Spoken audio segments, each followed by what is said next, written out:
Today we're going to demonstrate how to brew coffee with a glass V60 from Hario. We're going to brew into a number 2 server. Hario also makes a number 1 and a number 3 size. We're going to use a Hario skeleton grinder and the Buono kettle, which allows us to have a controlled pour. The first thing we'll do is dose the coffee. Take the scoop and measure out 21 grams of coffee to end up with 9 ounces of brewed coffee. We'll take that and put it right into the grinder. The grind should be more coarse than espresso and finer than drip. Now we'll take a filter and place it into the V60. Most filters have a strong paper taste. These are virtually flavorless. We'll go ahead and rinse a little hot water through it, which is also preheating the dripper and the server as well. I like to smell the coffee before I put it in. Next we'll take the ground coffee and place it right into the V60. You want to dump out the hot water just before brewing. You'll want the water to be between 195 and 205 degrees Fahrenheit. I like to put a little bit of a divot here.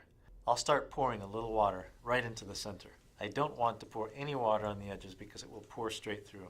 What makes the Hario dripper different than anything else on the market is that it has defined ridges from top to bottom and a large hole that is not restricting. Together these uniquely allow you to brew a perfectly extracted cup. We let this pre-infuse for 30 seconds and then begin a timer for 2 minutes.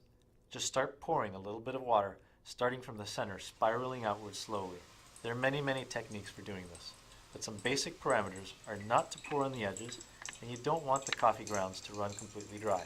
You want to have a pattern where you are continuously pouring very slowly or pausing and allowing the water to wash through the coffee that's been extracted.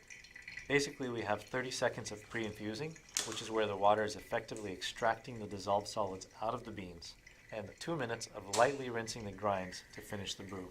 You should be done pouring as you enter the final 30 seconds, allowing for the final drawdown. Now we'll put the lid on the server, which keeps the coffee hot, and pour directly into a nice preheated ceramic cup.